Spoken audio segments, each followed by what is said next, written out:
And I guess here's my point I'm trying to make to the American people, to my Democratic colleagues. I wish you had that same attitude when an African-American conservative is appointed to high office in the judiciary. So what happened with Janice Rogers Brown? In 2003, she was an African-American nominee for the D.C. District Court, 54 years old, a little bit older than you, but pretty close.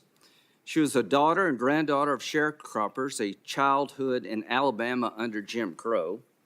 She was a single mother, a member of the California Supreme Court. Instead of celebrating how far we've come, my Democratic colleagues filibustered her ascension to the D.C. Circuit Court. Because it's well known on our side that we were very much considering her to be the first African-American woman on the Supreme Court. So rather than this wonderful exchange, which was wonderful, Representative Green, where were you and others when there was a wholesale assault on her nomination? Nowhere to be found.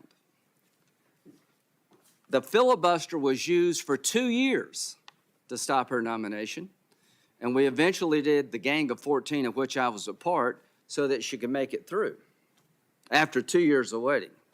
This is what the current president said when he was in the Senate, Joe Biden, asking about her, Janice Rogers Brown, being on the Supreme Court. I can assure you that would be a very, very, very difficult fight, and she probably would be filibustered.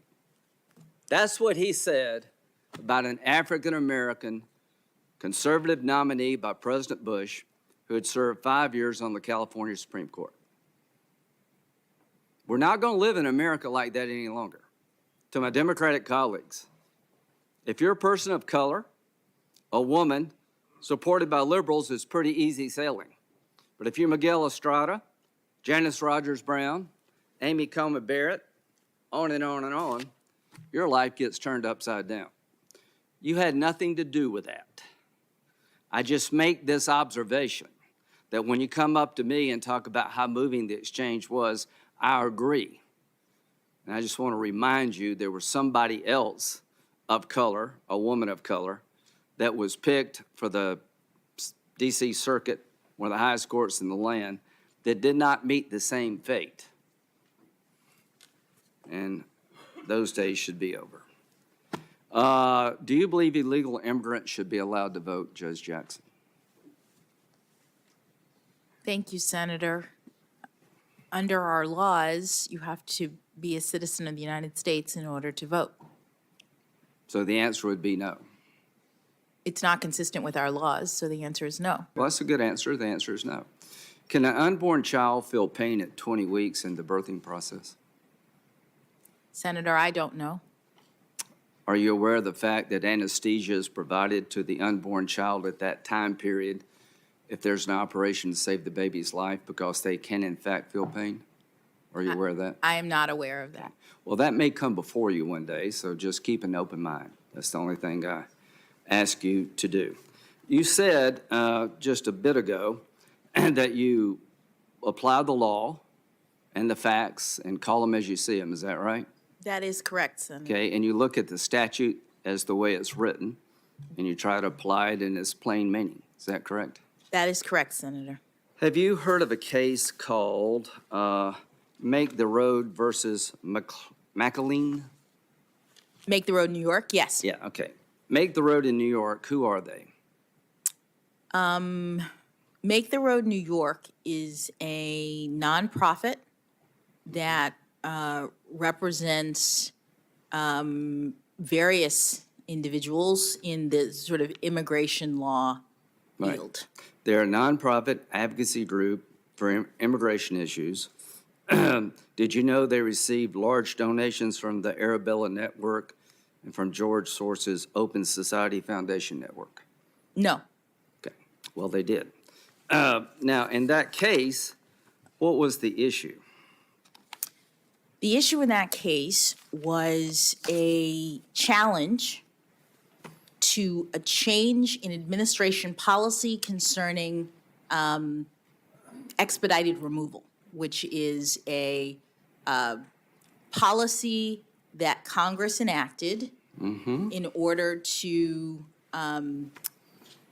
expedite certain removals in the immigration system. Ordinarily, before expedited removal, Asylum cases do not fall in this category, right? well, Trust me on that, because the statute says it doesn't. if a person who could otherwise be subject to expedited removal makes and has a credible fear of torture in their country, they can be And can they make that claim? determined, they Right. can be determined Right. to qualify for regular removal rather than Right. expedited removal. So expedited removal is a creature of Congress, folks. And if you've been here 2 years or less, the statute, the statute, I'm sorry, the statute. The statute would allow the administration in office to have expedited removal, avoiding a lot of the hurdles that would exist otherwise for people here 2 years or less. So in the Obama, even Bush years, they did not look at it in terms of applying it to everybody. Some people coming by air got expedited removal, others didn't. The Trump administration decided to use the authority given to it by Congress to remove all eligible cases 2 years or less under the expedited removal statute. Is that a fair summary? Well, Senator, I would say it differently. We'll say it differently. All right.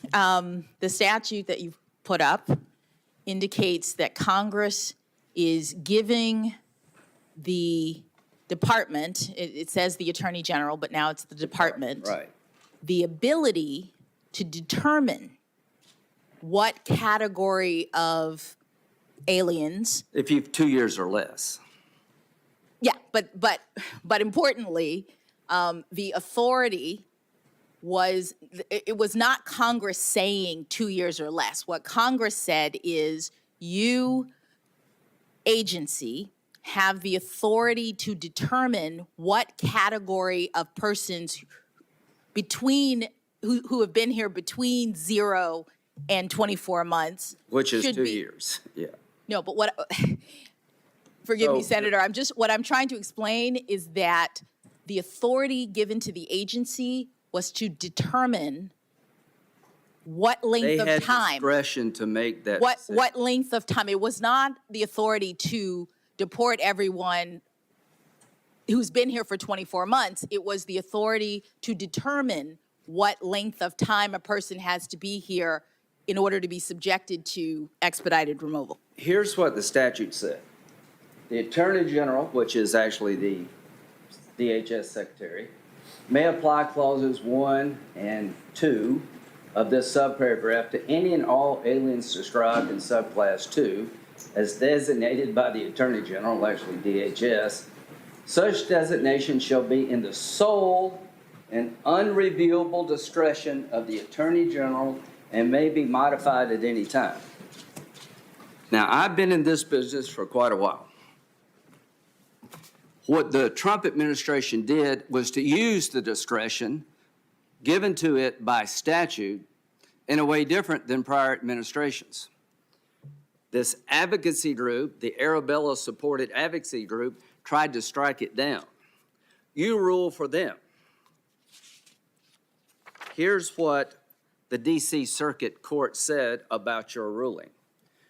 There could hardly be a more definitive expression of congressional intent to leave the decision about the scope of expanded removal within statutory bounds to the Secretary's independent judgment.